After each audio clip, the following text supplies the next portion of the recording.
है, भाई को बचाने आया जो ओवैसी साहब आ गए, वैसे अकबरुद्दीन ओवैसी ज्यादा इंटरव्यू देते नहीं है। चिंतन, ये आपने बहुत इंटरेस्टिंग सवाल पूछा और इसका मैं जवाब जरूर देना चाहती हूँ, क्योंकि मैं हैदराबाद गई थी ओवैसी का इंटरव्यू लेने के लिए। तो मैंने अपने रिपोर्टर को और खुद भी मैं लगातार कोशिश में लगी रही कि किसी तरह से अकबरुद्दीन ओवैसी ट्रेस हो जाए। वो एक पॉश इलाका हैदराबाद का जहाँ पर उनके भाई का भी घर है, लेकिन उनको ट्रेस कर पाना इतना मुश्किल है। वो पता नहीं ये रिटन पैक्ट है जैसे दोनों भाइयों में कि असदुद्दीन ओवैसी तो इंटरव्यूज देते हैं और थोड़ा सा बैलेंस्ड बात करते हैं, लेकिन अकबरुद्दीन को बिल्कुल मीडिया ग्लेयर से ओवैसी साहब अलग रखते हैं। उनकी जितनी भी आप बाइट सुनेंगे इंटरव्यू की नहीं होती है, वो सब रैली में कहीं पर भाषण देते हुए होती है। तो अकबरुद्दीन को कभी इंटरव्यू नहीं देने दिया जाता है। तो मैं जब फाइनली पूरा दिन भर का उनका इलेक्शन कैंपेन कवर कर रही थी, तो कई मुस्लिम इलाकों में गई, चार मीनार के आसपास भी उनका कैंपेन ट्रेल मैंने किया था।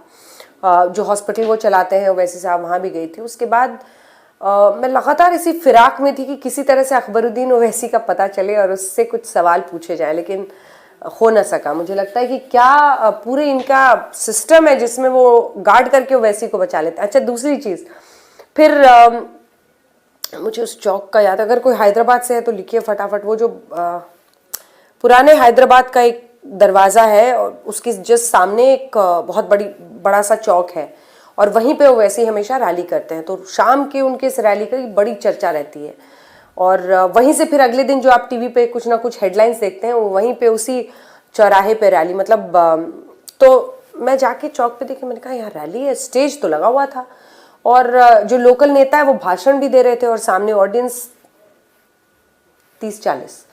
तो मैंने कहा अच्छा वैसे, मतलब मुझे लगा ऐसे ही होगी, चौक सभा टाइप करके अपना निकल लेंगे। तो मैं गाड़ी पार्क करके और साइड में वेट कर रही थी, मैं और मेरे कैमरामैन।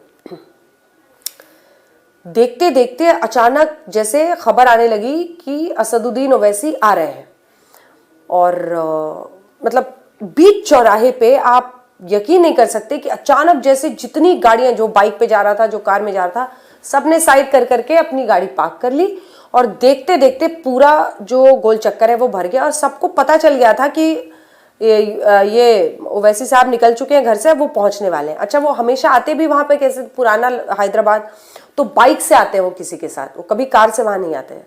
वो बाइक बैठे पीछे से दिखे, तो मैंने कहा चलो भाई आ गए, चलो माइक, कैमरा माइक लेके, और देखते देखते पूरा एरिया भर गया। और उसके बाद तो फिर वो जो अपना भाषण देते हैं, सिर हाथ हिला हिला के, वो सब शुरू हो गया।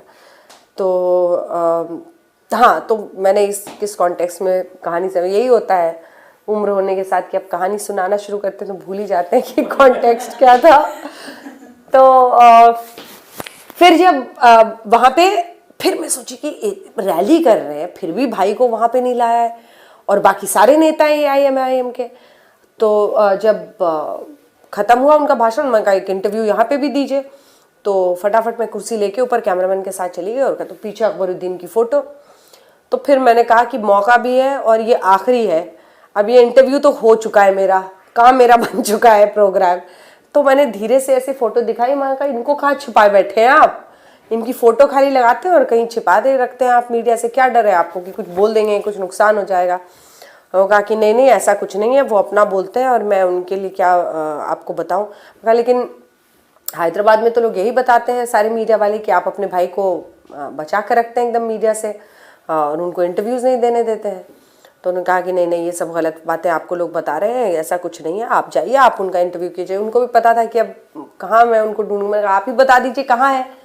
तो कहा कि अब ये मैं आपको कैसे बता सकता हूँ। तो बात वहीं पर जाकर ख़त्म हो गई। लेकिन ये थी पूरी कहानी। अकबरुद्दीन तो इंटरव्यू देते नहीं।